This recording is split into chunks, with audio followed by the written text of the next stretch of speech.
السلام علیکم ورحمۃ اللہ وبرکاتہ۔ موضوع ہے کہ ہم دنیا میں کیوں آئے۔ سوال نہایت ہی عجیب معلوم ہوتا ہے اور قوی امکان ہے کہ دور حاضر کا کوئی بچہ نہایت بے باکی سے یہ کہہ دے کہ میں تو نہیں آیا بلکہ لایا گیا ہوں۔ بہرکیف اپنی جگہ یہ بات دلیل تو ہے۔ اللہ سبحانہ وتعالی ہماری اس مشکل کو اپنے فضل سے آسان فرماتے ہوئے فرماتے ہیں وَمَا خَلَقْتُ الْجِنَّ وَالْإِنسَ إِلَّا لِيَعْبُدُونِ، اور میں نے جنوں اور انسانوں کو اس کے سوا پیدا ہی نہیں کیا کسی اور کام کے لیے کہ وہ میری عبادت کریں۔ اب یہاں عبادت کے اصطلاحی مفہوم کا معاملہ زیر بحث آ جائے گا، اور یہ اتنا اہم مسئلہ ہے کہ اگر یہ اس لفظ عبادت کا معنی ہمیں سمجھ میں نہ آیا تو ہم اس آیت کو ہی نہ سمجھ پائیں گے۔ عبادت کے معنی ہے کہ انتہائی محبت کے ساتھ اللہ کے ہر حکم کو ماننا۔ ہمارے ہاں نوٹوں پر ایک عبارت لکھی ہوئی ہوتی ہے، حصول رزق حلال عین عبادت ہے۔ اب نہ کسی نے روزہ رکھا نہ ہی نماز پڑھی، مگر حلال کمائی کے حصول کی جدوجہد کی، تو یہ بھی اللہ ہی کا حکم ہے۔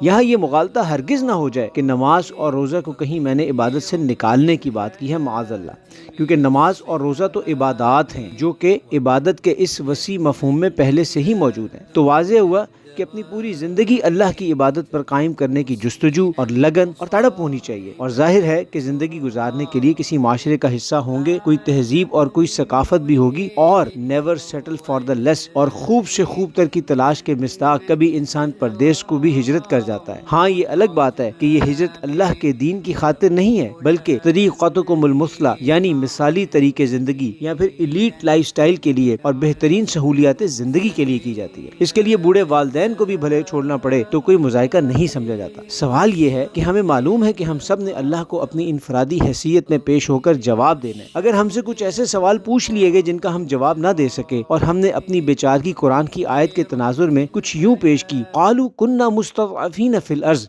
یہ جواب دیتے ہیں کہ ہم اپنی جگہ بہت کمزور تھے، بڑے مغلوب تھے، ہمارے اوپر لوگوں کا زور چلتا تھا، یعنی کہ in European, American and Scandinavian countries میں ہم مجبور تھے۔ ہم تو دین پہ چلنا چاہتے تھے، لیکن ان کا سسٹم ایسا تھا کہ ہم اپنی اولاد کی تربیت نہیں کر سکتے تھے۔ ہم فرانس میں رہتے ہوئے اپنی بچیوں کو حجاب دلوانا چاہتے تھے، لیکن فرانس کی حکومت کے قوانین اس میں آڑے تھے۔ ہم امریکہ میں رہتے ہوئے سود کو چھوڑنا چاہتے تھے، لیکن ان کے بینکنگ کے قوانین اس میں آڑے تھے، ان کے رولز اینڈ ریگولیشنز بہت سخت تھے، اور پھر یہ جواب مل جائے، اور یہ جواب اللہ تعالیٰ نے قرآن کریم میں کوٹ کیا ہے، قالوا الم تکن ارض اللہ واسعہ فتہاجروا فیہا، تو فرشتے کہیں گے کہ کیا اللہ کی زمین کشادہ نہ تھی کہ تم کہیں اور ہجرت کر جاتے، یعنی کہ تم ایسی جگہ چلا جاتے جہاں سہولیات بھلے کم ہوتی لیکن کم سے کم تم اللہ کے دین پر اپنی میکسیمم کیپیسٹی کے مطابق عمل کر سکتے۔ شاید یہی کچھ سوچ کر اقبال نے کہا تھا، یورپ کی غلامی پہ رضامند ہوا تو، مجھ کو تو گلہ تجھ سے ہے، یورپ سے نہیں ہے۔ سوال پھر وہی ہے کہ ہم دنیا میں کیوں آئے؟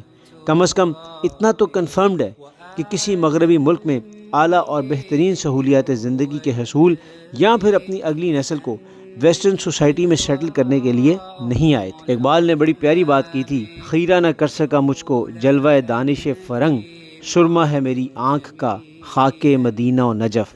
یہاں پر ہرگز یہ مغالطہ نہ ہونے پائے کہ میں ان لوگوں کو بھی اس کے اندر ٹونٹ کر رہا ہوں جو بعض اوقات اپنے ملک کو انتہائی مجبوری کی حالت میں صرف اس وجہ سے چھوڑ کے جاتے ہیں کہ ان کو معاشی بنیادی ضروریات اور سہولیات میسر نہیں ہوتی۔ اللہ سے دعا ہے اللہ تعالی ہم سب کے لیے آسانیوں اور رحمتوں اور کرم کے معاملات فرمائے۔